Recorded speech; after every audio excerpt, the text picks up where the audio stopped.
안녕하세요. 예린입니다. 오늘 주제는 그것이 알고 싶다. 무엇이 그러면 알고 싶을까요? 대체로 보게 되면 우리 탈북민들 여기 오게 된 사연, 탈북 동기 같은 게 다 있거든요. 그리고 여기까지 오는 노정이 얼마나 어려웠냐, 이것을 너무나도 궁금해 하시는 분들이 많으셔요. 그래서 저한테도 그걸 좀 말해주면 안 되냐, 대한민국에 어떻게 어떤 경로를 통해서 왔냐, 이렇게 물어보시는 분들이 엄청 많아요. 그래서 오늘은 그것이 알고 싶다. 예린이는 왜 대한민국에 왔고 어떻게 어떤 노정을 거쳐서 여기 왔냐, 그것이 너무나도 궁금하신가 봐요. 그래서 오늘은 말씀드리도록 하겠습니다. 저는 한 2010년도에 대한민국에 오게 됐는데, 그 올 당시에 저는 이게 대한민국에 온다는 이런 그 뭐라고 할까, 이런 걸 잘 몰랐어요. 그러다 보니까 저희 집은 보다시피 저 함경남도 안쪽에 도로가 있어서 국경지대하고는 좀 먼 그런 거였어요. 그런데 그 여기에 오게 된 그 동기가, 저희 이모님이 그 해선 국경 쪽에 사셨는데 친구가 우리 이모를 깨워가지고 그 장사를 돈 벌어주겠다고 하고 장사를 내려갔는데 중국으로 데려갔습니다. 중국으로 데려갔다가 중국 돈 3,000원에 우리 이모를 팔아먹었어요. 그러니까 우리 이모는 아무 뜻도 모르고 중국에 있는 그 어떤 알지도 못하는 남자한테 팔려서 또 중국 돈 3,000원에 팔려가지고 그때부터 운둔 생활을 할 수밖에 없었어요. 자꾸만 중국 공안이 들이치지, 또 그런 데다가 이모가 중국에 대해서는 잘 모르지 하다 보니까 운둔 생활을 하게 됐는데, 그렇게 해서 한 7년, 8년 정도 산 뒤에 그 대한민국에 오는 사람들 노정을 통해서 이모가 또 대한민국에 오는 길에 나서게 되었습니다. 그런데 대한민국에 오다가 도중에서 중국 공안에 잡혀서 북한에 북송돼서 나오게 되었어요. 근데 북송되어서 북한에 나와서 보이부에 잡혀서 치조를 받던 중 그 보이부에서 저희 엄마한테 연락을 했고 엄마가 면회를 가게 되었습니다. 근데 저희 어머니 쪽에 애촌이 완전 빨갱이 그런 집이라, 빨갱이 집이라는 거는 뒷 배경이 엄청 좋다는 소리예요. 그래서 빨갱이 집이라, 또 그 엄마 가족 중에는 아직 그 한국에 갔다던가 중국에 갔다던가 이런 게 없었어요. 그러다 보니 좀 윤가무가해서 조금 봐준다는, 요게 그 죄를 지은 사람들이 감옥에 들어갈 때 초범이냐 아니면 이게 상습범이냐 하는 걸 따지는 것처럼 뒤 배경도 좋고 그 초범이기 때문에 좀 윤가무가를 해준다, 이런 그 의미로 해가지고 엄마를 불러서 동생을 잘 설득을 하라, 이렇게 얘기가 됐어요. 그래서 엄마가 이모를 만났는데 그 자리에서 이모가, 나는 북한에서 일생 몇백 년을 살아도 못 살 인생을 내가 7년 동안에 살고 왔다. 그 더 좋은 인생을 살기 위해서 나는 남조선에 갈 거다고 이렇게 말씀했대요. 그래서 엄마가 우리 형제가 이남 이녀 사형제거든요. 이모 이야기를 듣고 엄마가, 그러면 네가 만약에 경우 가게 되면 예린이를 꼭 좀 데리고 가라. 좋은 세상에서 좀 살게 하고 싶다. 엄마가 이렇게 말했나 봐요. 그래서 거기서 이제 그 6개월 단련대 과정, 힘든 과정까지 다 마치고 이모가 중국에 있는 그 이모부 도움으로 또 중국으로 다시 가게 됐고, 허약한 몸을 다시 추스리고 대한민국으로 오는 그 노정을 다시 시도를 했는데 성공을 했어요. 성공을 해서 그 대한민국에 와서 한 3년 정도 생활하면서 돈을 좀 악착스레해서 돈을 모아가지고 저를 이렇게 데리고 오게 되었습니다. 제가 처음에 그 저희 엄마가 가겠냐, 이모가 얘기를 했는데 그 국경에 와서 이모하고 통하니까 그 당시 이모가 여기 그런 데 가려고 생각도 못했던 남조선에서 보수안에서 이모가 저희하고 통화를 했었어요. 캄보디아를 통해서 오는 노정이다 이렇게 얘기를 하는 거예요. 근데 저는 엄마가 이모한테 가겠냐 물어보는데 진짜 아무 생각도 없었어요. 그냥 네 가겠어요 하고 대답을 했어요. 저도 왜 그렇게 대답을 했는지도 모르겠고 그 새로운 삶, 그 어떤 황홀한 이 북한이라는 땅의 삶이 아닌 그 어떤 삶을 살아보고 싶었나 봐요. 그래서 엄마가 물어볼 때 아무 생각 1분 1초도 생각을 안 하고 가겠어요 하고 대답을 했대요. 그래서 결국은 대한민국에 오는 길을 떠나게 됐고, 그렇게 다른 사람들처럼 힘들지는 않았지만은 그렇게 또 순탄한 길은 아니었어요. 중국 국경을 딱 넘을 때는 웬만하면 브로커들이 그 중국 경비대에 돈을 주고 그리고 우리를 이렇게 넘기는 노종이거든요. 그런데 이 브로커가 경비대에 돈을 안 주고 자기네가 다 먹고 해산시 만백성이 보는 앞에서 오후 5시에 저한테다가 물방통 2개를 주면서 이제 강을 건너라고 이렇게 얘기를 했어요. 북한에서는 뽐뿌를 많이 사용을 하는데 겨울이 되게 되면 뽐뿌가 다 얼어서 물을 길 수가 없었어요. 그러니까 물을 먹지도 못하고 빨래도 못하니까 빨랫감을 다라에 들어가지고 이제 그 중국하고 북한하고 국경인 그 강 있잖아요. 강이 다 얼어붙었는데 그게 구멍이 하나 있어요. 그 구멍에 가서 물도 깃고 빨래도 하고 이렇게 하거든요. 그래서 이제 밀수하는 사람들도 중국 사람들이 빨랫감이라고 다라에 이렇게 그 옷을 담아가지고 나와서 물에다 적셔가지고 이제 이게 북한 사람들이 가게 되면 빨래하러 아줌마들이 간다고 가게 되면 거기서 이제 상품을 그 개수를 세서 젖은 물에다 담근 거 있잖아요. 그거를 이제 꾹 짜가지고 개수를 세서 주고 이렇게 돈을 받고 이런다고 그러더라고요. 예, 그러다 보니까 이게 밀수하는 것도 거기서 하고 빨래도 하고 물도 길어 먹고 이러다 보니 저한테다가 빵통 2개를 줘가지고 물길로 가라는 거예요. 처음에는 그냥 물을 길어 오라는 줄 알고 물길로 갔는데 강에서 북한은 낮은 경사면에 낮게 있지만은 중국은 높게 이렇게 언덕처럼 높게 있어요. 그러다 보니 이렇게 사선으로 올리막 언덕처럼 된데 이게 다락밭처럼 밭고랑이 있는 밭 위에 중국 땅이 시작이 되거든요. 근데 브로커가 아줌마하고 아저씨가 한 명 나오셨어요. 나와서 거기 둔덕에 서 있는데 빵통을 들고 갔는데 마침 거기 그 얼음구멍 있는데 저 혼자 있게 된 거예요. 그랬더니 중국 아저씨가 아짐이 물빵통 버리고 빨리 올리 뛰어 이러는 거예요. 당황해서 이쪽 보고 저쪽 보고 하다가 그냥 물통을 거기다가 던지고 그냥 올리 뗐어요. 중국 거기 그 방뚝까지 올리 뗐더니 아저씨가 빨리 뛰라 하더니만 저하고 자기 같이 난 그 와이프 있잖아요. 와이프를 같이 띄우는 거예요. 누가 누군지 모르게 하려고 그러는지를 모르겠어요. 근데 저는 또 북한에서 또 1년에 한 번씩 군사훈련을 주다 보니 또 배운 건 있잖아요. 그러다 보니 일직선으로 꼿꼿이 뛰게 되면 조준하게 되면 총에 맞을 확률이 많아요. 그래서 갈지자를 이렇게 뗐어요. 갈지자를 띄면서 어떨 때는 엎드렸다가 올려 뛰다가 또 저도 지금 생각하면 막 웃음이 나는데 그때는 그 정신이 그게 아니었어요. 뒤를 돌아보니 그 경비대 2명이 그러니까 경비대 초소가 여기 있고 한데 100m 하나씩 있잖아요. 그러니까 이 경비대 초소 애들이 이렇게 2명이 이렇게 올리 뛰기 시작을 한 거예요. 그래서 제가 가는 대로 2명이 포위해서 올라오기 시작하니까 제가 그 꼴라 배운 건 있다고 또 갈지자로 올려서 뛰면서 또 엎드렸다고 올리 뛰고 막 이렇게 올리 뗐거든요. 그 중국 땅에 딱 올라가니까 그게 그 마을 그 집에 그 바깥 변소가 있더라고요. 중국도 북한도 밖에 이렇게 변소가 모두 이게 농촌 집들은 있거든요. 그 변소가 있어서 변소에 들어가서 숨었어요. 몸을.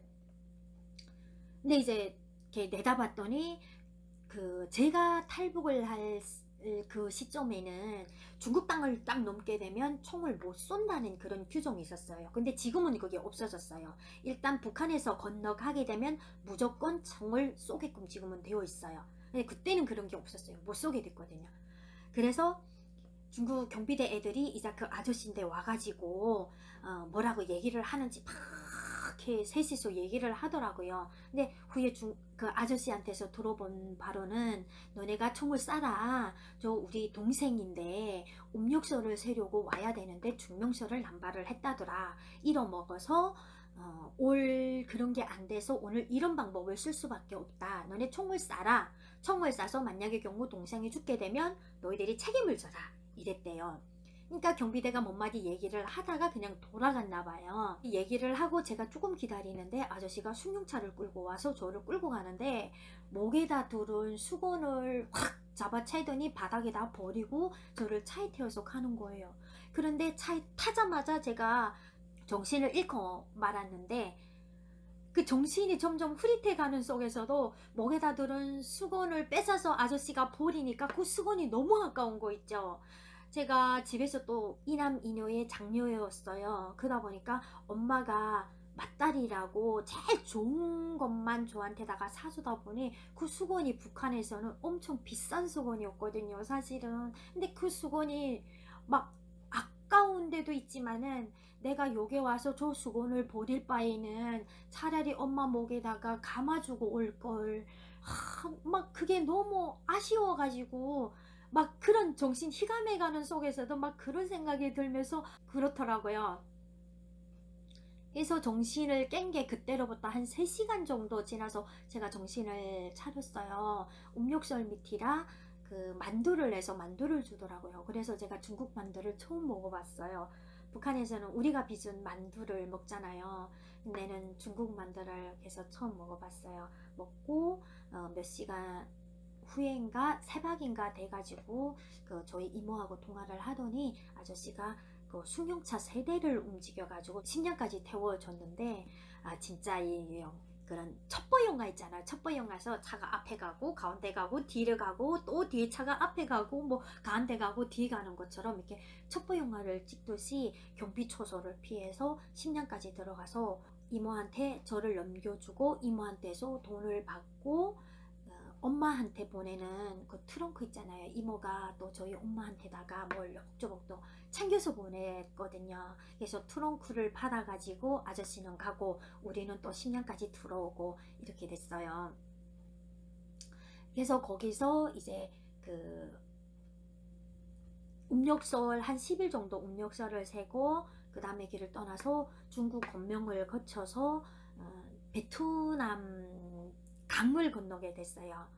쪽배를 타고 베트남 강을 건너서 베트남에서 한 일주일 정도, 그러니까 우리가 갈 때는 그 브로커들이 그 몇 명씩 모아서 가거든요. 한 명만 가게 되면 요비만 그 남발을 하기 때문에 이렇게 몇 명씩 모아서 가는데 베트남에서 일주일 묵으면서 한 7명 정도가 모이더라고요. 그래서 7명이 같이 거기서 또 기차를 타고 곤명까지 베트남 국경 건너기 전에는 중국 땅에서 버스를 타고 갔어요. 아슬아슬하게 버스를 타고 베트남 국경 쪽까지 가서 거기서 쪽배를 타고 베트남을 건너서 모텔에서 한 일주일 정도 지낸 다음에 베트남에서 기차를 타고 캄보디아 국경 쪽까지 갔어요.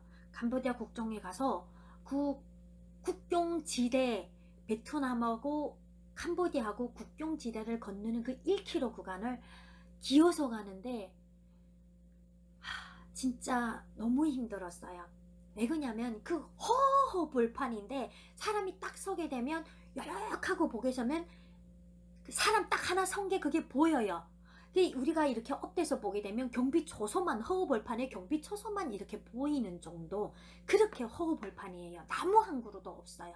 그러다 보니 거기서 우리가 기어서 1km 구간을 갈 수밖에 없어요. 또 초소 가운데 구간을 딱 중심에 맞춰서 소리를 내지 말고 기어서 가야 되는데 몇 시간을 기어서 갔는데, 기어서 갈 때는 오직 그 초소에 개가 있는데 개가 듣지 못하게 기어서 간다는 그 한 가지만 해가지고 무릎이 아파도 이불 틀어막고 기어가가지고 병까지 가서 거기서 이제 새벽 3시인가 4시인가 돼서 농구방을 타고, 북한에서 농구방 하는데 여기에서는 그 승합차 있잖아요. 그걸 타고 캄보디아 쪽에서 이제 데리러 나와서 배를 타고 또 캄보디아 안으로 시내까지 들어가서 대한민국 영사관에 들어가게 됐습니다. 계속 캄보디아에서 한 3개월 정도 지내다가 이게 대한민국에 들어왔어요. 제가 번창하게 이게 대한민국에 올 만한 이유가 있었던 것도 아니고 갑자기 제 운명에서 불이 번쩍해서 대한민국에 올 기회가 생겨서 오게 된 거고, 올 때는 저희 엄마만 알고 저희 아빠나 저희 형제들은 하나도 제가 인사를 못하고 온 게 제 가슴 속에 아직도 이렇게 서운함과 이렇게 미안함이 많이 남는 그런 거고요.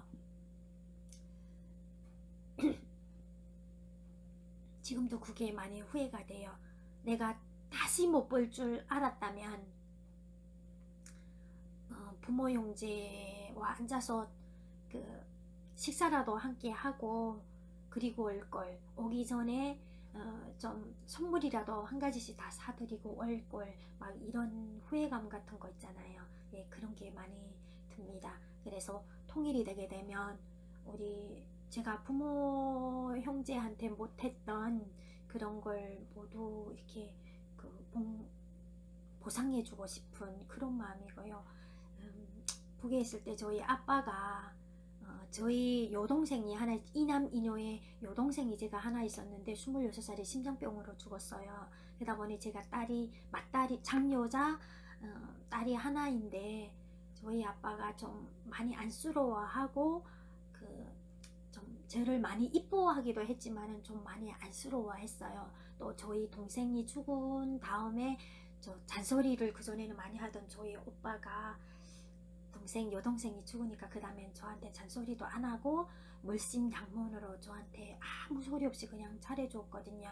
그래서 항상 제가 부모님이나 저희 오빠나 저한테다가 엄청 잘해줬기 때문에 내가 이 다음에 엄청 잘 사는 때 되게 되면 부모님이나 오빠한테서 받은 그 몇 배로 갚아주겠다, 몇 배로 보상해주겠다, 항상 제가 마음속으로 그렇게 하면서 제가 살았었는데, 여기 오게 돼서 다행인지는 몰라도 제가 그래도 부모님한테나 저희 오빠한테 매해 돈을 좀 보냈어요. 코로나19 때문에 요즘은 통화도 할 수 없고 소식을 알 수가 없으니 조금 제가 좀 속상하고요. 오늘은 그것이 알고 싶다, 예린이가 탈북을 하게 된 동기라던가 어떤 노정을 통해서 여기까지 왔는가, 이런 얘기를 조금 나눴어요. 탈북을 다른 사람들처럼 막 이렇게 힘들게 이렇게는 하지 않았어요. 그래서 다른 사람들의 그게 힘든 고통을 제가 많이 이렇게 느끼지 못하는 그런 것도 있지만은, 이야기를 많이 들으면서 우리 탈북한 사람들이 얼마나 힘들게 탈북했는지 그런 것들을 알고 있어요. 우리 탈북민들에 대한 인지도나 속으로 그런 게 좀 안 좋게 보시는 분들이 있다면, 이게 대한민국에 온 탈북민들이 오죽하면 왔을까, 또 다른 한편으로는 얼마나 이런 좋은 세상에서 살고 싶어서 왔을까, 그래 이런 좋은 세상에서 한번 살아보는 것도 괜찮은 거니까, 여기 일단은 왔으니까 너네 행복하게 자유를 누리면서 살아라, 이렇게 고무적인 말을 좀 많이 해주시고, 좀 안 좋게 보셨던 분들도 여기 힘들게 탈북민들이 왔으니 그냥 좀 도움이 되는 그런 말씀을 좀 해주셨으면 좋겠습니다. 네, 오늘 방송은 여기서 마치도록 할 거고요. 다음 시간에 예린이와의 대화는 그 이후 탈북에서 예린이가 여기서 어떻게 정착했는지에 대해서 함께 또 한 가지씩 얘기하도록 할 건데요. 오늘 시간은 여기서 마치도록 할 건데, 그냥 가지 마시고 구독, 좋아요 꼭 누르고 가시는 거 알고. 다음 시간에 또 만나요.